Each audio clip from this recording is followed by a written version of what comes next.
Pernahkah kamu bertanya-tanya, bagaimana sebuah kapal selam bisa menyelam jauh ke dalam laut dan kembali ke permukaan dengan begitu mulus? Di balik kemampuan luar biasa itu, ada prinsip fisika sederhana yang bekerja. Mari kita telusuri lebih dalam bagaimana fisika menjadi kunci dalam teknologi kapal selam.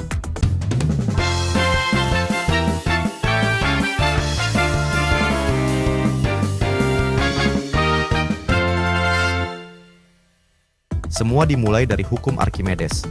Ketika sebuah benda berada di dalam air, benda itu akan mengalami gaya apung sebesar berat air yang dipindahkan. Archimedes' principle.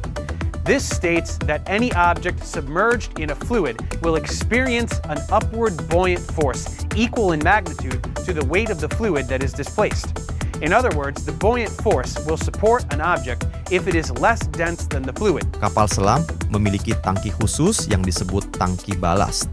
Saat tangki ini diisi dengan air, massa kapal meningkat dan gaya apung berkurang. Inilah yang menyebabkan kapal selam mulai tenggelam. Let's take a look at the main ballast tank first. If the tank is filled with air, the submarine is lighter than the surrounding water, and it will float on the surface. If the tank is filled with water, the submarine is heavier than the surrounding water, and it will sink. Namun, semakin dalam kapal selam menyelam, semakin besar tekanan air di sekitarnya.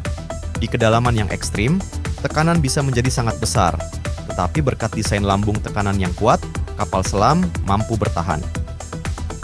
Ketika saatnya untuk kembali ke permukaan, udara dipompa ke dalam tangki balas, menggantikan air yang ada. Ini mengurangi berat kapal dan meningkatkan gaya apung, membuat kapal selam perlahan naik ke atas. Kapal selam terus mengatur keseimbangan antara gaya apung dan beratnya agar bisa tetap melayang di dalam air, menyelam lebih dalam, atau naik ke permukaan. Semua ini dikendalikan oleh prinsip-prinsip dasar fisika. Selain mengatur kedalaman, kapal selam juga menggunakan motor listrik atau diesel untuk bergerak maju di bawah air. Motor ini seringkali dikombinasikan dengan baling-baling yang memungkinkan kapal selam untuk meluncur dengan tenang, hampir tak terdeteksi.